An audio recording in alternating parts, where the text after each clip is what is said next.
दोस्तों, सोचिए जरा, अगर मैं आपसे कहूं कि कभी इतिहास में दो शक्तिशाली रियासतों ने सिर्फ एक तरबूज के लिए युद्ध लड़ा था, तो शायद आप हंस पड़ेंगे और कहेंगे, क्या सचमुच एक तरबूज? लेकिन ये सच है, और यह घटना राजस्थान के गौरवशाली इतिहास का वह पन्ना है। इसे आज भी लोग मतीरे की राड़ कहते हैं।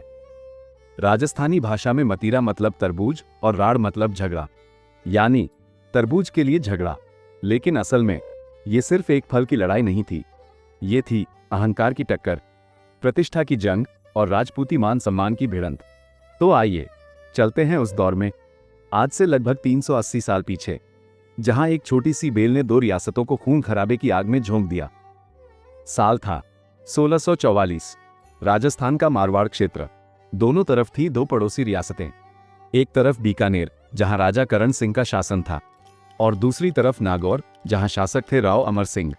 लेकिन उस समय दोनों ही राजा अपने राज्यों में मौजूद नहीं थे, क्योंकि वे मुगल बादशाह शाहजहां की ओर से एक सैन्य अभियान में व्यस्त थे। यानी सत्ता की बागडोर स्थानीय सेनापतियों और अधिकारियों के हाथों में थी। और यहीं से कहानी का असली खेल शुरू होता है। बीकानेर के सिलवा गांव का एक साधारण किसान अपने खेत में मतीरे यानी तरबूज की बेल लगाता है। बेल धीरे धीरे बढ़ती है, फैलती जाती है, और बढ़ते बढ़ते नागौर राज्य की सीमा में बसे जाखनिया गांव के खेतों में जा पहुंचती है। और उसी बेल पर नागौर की जमीन में एक बड़ा, मोटा, रसीला तरबूज उगाता है। अब सवाल उठता है, इसका मालिक कौन? बीकानेर का किसान बोला, बेल मेरी जमीन से निकली है तो मतीरा मेरा। नागौर का किसान बोला, तरबूज हमारी जमीन पर उगा है तो ये हमारा। बस एक साधारण बहस थी, लेकिन धीरे धीरे यह अहंकार का सवाल बन गई। गांव वालों ने अपने अपने किसान का साथ दिया।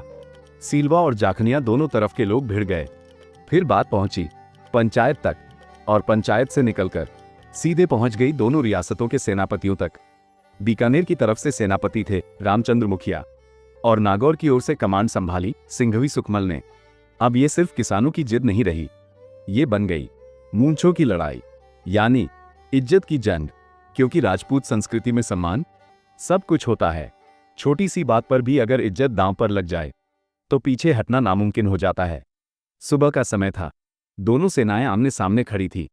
बीकानेर की सेना में करीब 4000 सैनिक थे, और नागौर के पास लगभग 3000 सैनिक।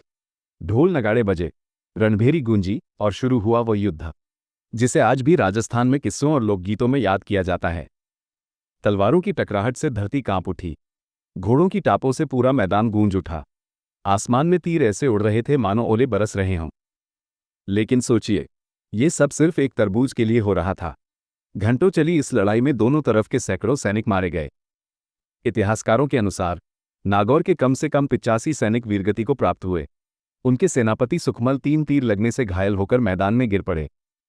बीकानेर की तरफ भी भारी नुकसान हुआ, लेकिन आखिरकार विजय बीकानेर की हुई, और बीकानेर की सेना ने उस विजयी मतीरे पर कब्जा कर लिया। कहते हैं, युद्ध खत्म होने के बाद उन्होंने उसी तरबूज का स्वाद भी चखा। लेकिन सोचिए, इतनी जाने जाने के बाद वह फल कितना मीठा रहा होगा? शायद बहुत कड़वा। अब सवाल यह उठता है, क्या सचमुच ये लड़ाई सिर्फ तरबूज के लिए थी? जवाब है नहीं, तरबूज तो बस एक चिंगारी था।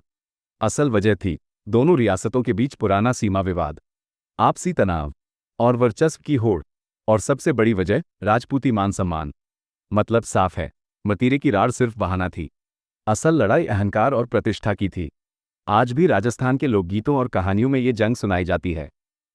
और जब भी किसी छोटी सी बात पर बड़ा बवाल खड़ा हो जाता है, लोग हंसते हुए कहते हैं, अरे ये तो मतीरे की राड़ हो गई।